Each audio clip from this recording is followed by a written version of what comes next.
चल रही है इजराइल और ईरान के बीच में। और आज की वीडियो में हम आपको बताएंगे यही टॉपिक हम बहुत दिनों से बनाना चाहते थे। तो क्यों चल रही है इजराइल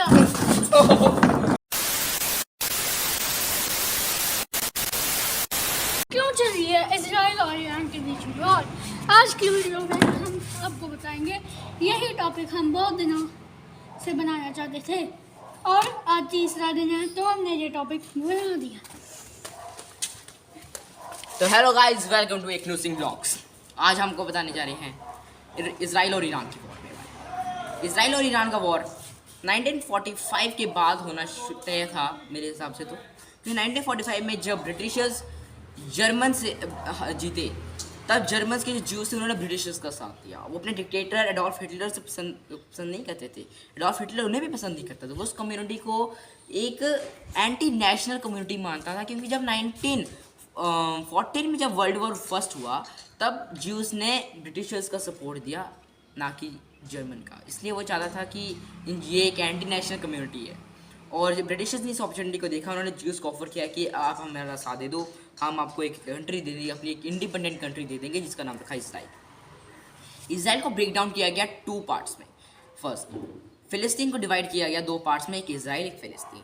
फ़िलिस्तीन के जो मुस्लिम्स थे उस डिवाइडेशन से हैप्पी नहीं थे, लेकिन वो मुस्लिम्स उसका विरोध करना चाहते, विरोध किया था उन्होंने बहुत ज़्यादा इसराइल का। लेकिन इसराइल ने हार नहीं मारी, उन्होंने अपना एरिया एक्सटेंड किया, अपनी पावर्स बढ़ाई, एक्सटेंड किया। जैसे इसराइल आज एक सुपर पावर कंट्री बन चुका है।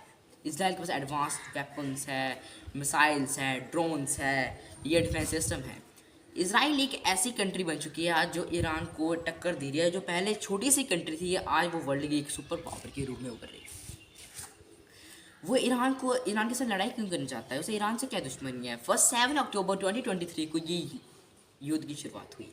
उस ईरान जो था वो प्रॉक्सी वॉर लड़ रहा था, इनडायरेक्टली वॉर लड़ रहा था, जिसमें से इनडायरेक्टली वॉर में था हमास, हिजबुल्लाह हूती।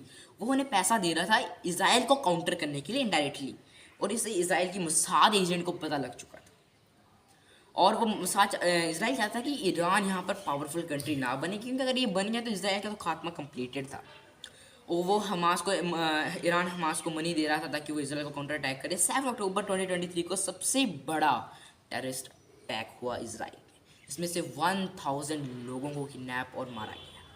और जिस वजह से इसराइल गुस्सा आ गया। इसराइल के जो पीएम थे बेंजामिन नेतन्याहू, उन्होंने एयर स्ट्राइक कर दिया। आज गाज़ा की हालत है, उसका जिम्मेदार कहीं ना कहीं ईरान है। अगर ईरान हमास को मनी नहीं देता तो इसराइल पर अटैक होना संभव था। हाँ, फ़िलिस्तीन एक प्रोटेस्ट कर सकता था, वो यूएन में जाकर प्रोटेस्ट कर सकता था, लेकिन उसने नहीं किया। उसने टेररिस्ट का रास्ता अपनाया, जिस वजह से आज ये कंडीशन हो चुकी है गाज़ा और वेस्ट बैंक की।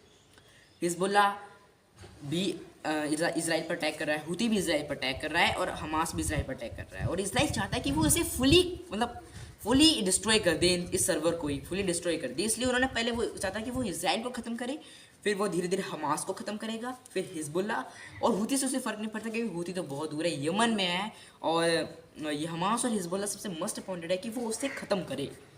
जिस वजह से ईरान पर ये अटैक हो रहे हैं।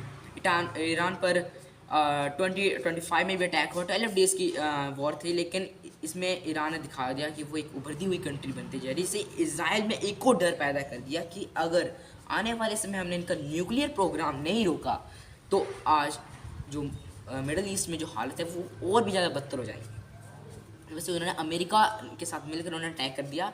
28 फरवरी 2026 को ये अटैक किया गया, और इसमें से वहाँ के supreme leader Ayatollah Ali Khamenei भी मारे गए। ये 1979 की रिवोल्यूशन हुई, उसके बाद ये आयतुल्लाह के लीडर नाम सुप्रीम लीडर बनना शुरू हो गए। इसे इस्लाम में जो उनके गोड है उनसे नीचे का माना जाता है, मतलब वो 2nd नंबर पर है। और उनके पहले बने आयतुल्लाह रुहुल्लाह खामेनी, फिर उन्हें आयतुल्लाह अली खामेनी, फिर अब बने हैं अभी तीसरे सुप्रीम लीडर बने हैं। तो उसके बाद क्या हुआ कि जो सऊदी अरेबिया, ये एक मेन फैक्ट करता है कि सऊदी अरेबिया ईरान से नफरत क्यों करता है।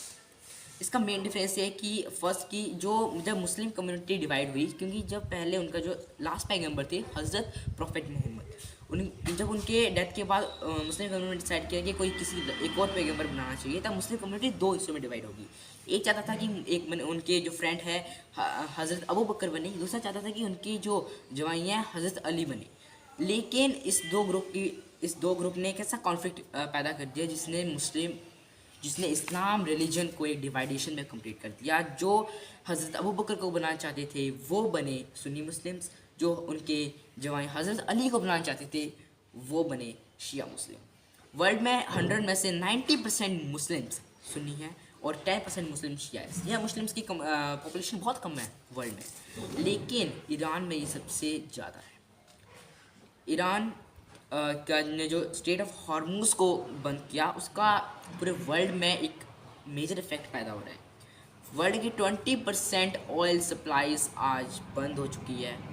किसकी वजह से? इस वॉर की वजह से। इसमें इंडिया पर भी बहुत इफेक्ट कर रहा है। इंडिया की 60% जो LPG और LNG की सप्लाई है वो बंद हो चुकी है। इंडिया को ऑयल की कमी नहीं है, लेकिन जो ये LPG और LNG है इसकी बहुत ज़रूरत है, उसकी शॉर्टेज हो रही है, जिस वजह से आज इंडिया में सिलेंडर के प्राइसेस पहुंच चुके हैं 900 से ऊपर।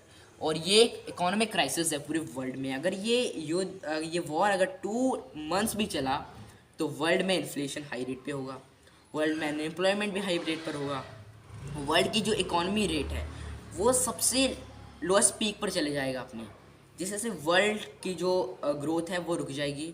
और इससे हर कंट्री को फ़ायदा होगा, ऐसा नहीं हर कंट्री इफेक्ट होगी, ऐसा नहीं कि इंडिया इफेक्ट होगा, चाइना भी इफेक्ट होगा। मेजर में चाइना भी इफेक्ट हो सकता है, रशिया, पूरी वर्ल्ड की जितनी भी कंट्रीज़ है 195 कंट्रीज़ है वर्ल्ड के टोटल, वो सभी इफेक्ट होगी। लेकिन अमेरिका कहता है कि इससे उनको फ़र्क नहीं पड़ रहा, लेकिन ऑयल प्राइसेस अमेरिका में भी इंक्रीज़ हुए हैं। डोनाल्ड ट्रंप का क्या फ़ायदा है? 2 जनवरी 2026 को अमेरिका का मिशन था जिसमें से वेनेजुएला के प्रेसिडेंट निकोलस मादुरो को किडनैप किया गया एक अमेरिका की ऑपरेशन में। डोनाल्ड ट्रंप चाहते हैं कि वो वर्ल्ड की जितने भी ऑयल रिजर्व्स हैं उन्हें अपने कब्जे में करे, ताकि वो एक वर्ल्ड में ऑयल के किंग बन जाए। वो कहते हैं कि कभी कहते हैं कि वो मतलब वर्ल्ड के लीडर है, कभी कहते हैं वो वर्ल्ड के पीस लीडर है, लेकिन उनको कुछ पता ही नहीं है कि वो वर्ल्ड में क्या काम कर रहे हैं। आज वर्ल्ड में जितने भी युद्ध के कारण हैं उनके रीज़न है डोनाल्ड ट्रंप। हम डोनाल्ड ट्रंप को क्रिटिसाइज़ नहीं कर रहे, लेकिन जो उनकी मेजर वर्क्स की वजह से आज वर्ल्ड इतने इकोनॉमिक क्राइसिस में जा रहा है उनकी वजह से। उन्हें अमेरिका से कोई खतरा नहीं है, उन्हें अमेरिका से कोई दुश्मनी है तो बस वो न्यूक्लियर प्रोग्राम की, उन्हें कोई दुश्मनी नहीं है। अमेरिका और इजराइल की जो दूरी है वो 4000 किलोमीटर से ऊपर है, तो उसे कोई दुश्मनी नहीं है। लेकिन डोनाल्ड ट्रंप चाहते हैं कि वो जो ईरान की जो ऑयल रिजर्व्स है उसे भी अपने कब्जे में करके वर्ल्ड में ऑयल किंग बन जाए।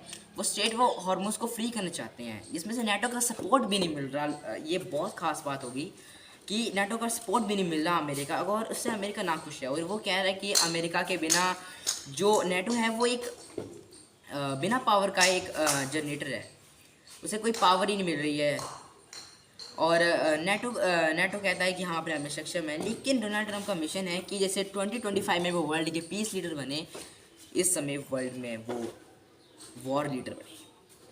आज वर्ल्ड बहुत बड़े क्राइसिस से गुजर रहा है और हमने इसलिए ये वीडियो बनाई ताकि आप इसके बारे में जागरूक हो सको, ताकि इस वॉर के बारे में आपको पता चल सके। जो फेक इन्फॉर्मेशंस है वो आप तक कम से कम पहुँचे, जो ओरिजिनल इन्फॉर्मेशंस हैं वो आपके पास ज़्यादा से ज़्यादा पहुँचे।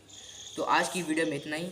आपको अगली वीडियो भी आ सकती है पार्ट 2। अगर आप इस वीडियो पे कम से कम 1K व्यू कर दो तो नेक्स्ट पार्ट 2 भी आ सकता है इस वॉर का। और आज के लिए इतना ही। Bye guys. हाँ गाइस, तो पर्सन ने आपको बहुत ज़्यादा नॉलेज दी इस बारे में, और अब अगर पार्ट 2 आया तो उसमें मैं इंफॉर्मेशन दूंगा, क्योंकि पार्ट 2 बहुत छोटा बनाएंगे हम। और पार्ट 2 इसमें अगर आपने 1K व्यू कर दिए और 500 लाइक कर दिए तो हम पार्ट 2 बनाएंगे। आज के लिए मिलते हैं नेक्स्ट वीडियो।